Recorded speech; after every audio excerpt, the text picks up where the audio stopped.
संगम सुमित संगम जय मां Saraswati recording studio सिसवा। जाय छही त जो जान लौट के न आई है, दोसरे नाम के सिनुरा मांग में लगई है। ले दिल से खून के रानी मेहंदी के काम में यही तो। हाँ जाय छही त जो जान लौट के न आई है, दोसरे नाम के सिनुर मांग में लगई है। बेनी के कंगना गई पियावा के अंगना गए, डोहली चढ़ के तू चहिया चल जई भी।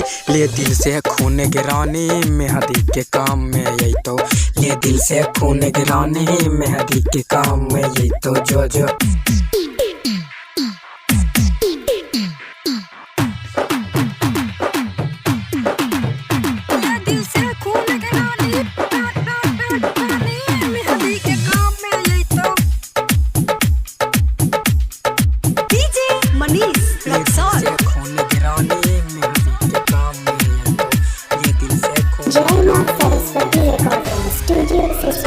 रखियो हरदम दिल के करीब गे, ये छोड़ के जाय छी जानू हमारा नसीब गे।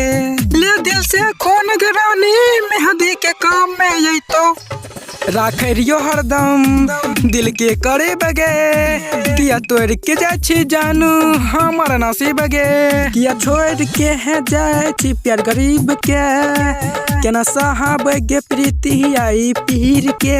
होते सबेरे तू सैया के बनी जाई भी, ले दिल से खून गिरानी मेहंदी के काम में यही तो, ले दिल से खून गिरानी मेहंदी के काम में यही तो। जोगे मनीष रक्सौल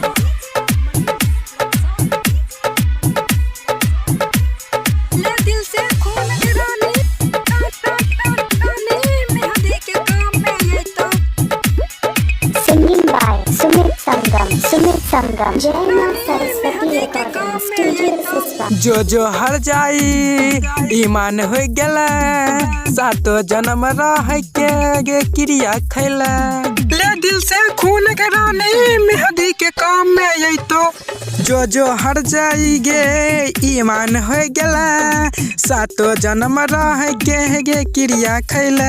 भूल पाइबे न संगम सुमित के, राइटर दी पके करत गे जहान गे। सुबोध सूरज अमित के जान बन गेली, ले दिल से खून गिरानी मेहंदी के काम में यही तो, ले दिल से खून गिरानी मेहंदी के काम में यही तो। जोगे बेवफा जान मेहंदी के काम में यही तो। जय मां सरस्वती रिकॉर्डिंग स्टूडियो सिसवा।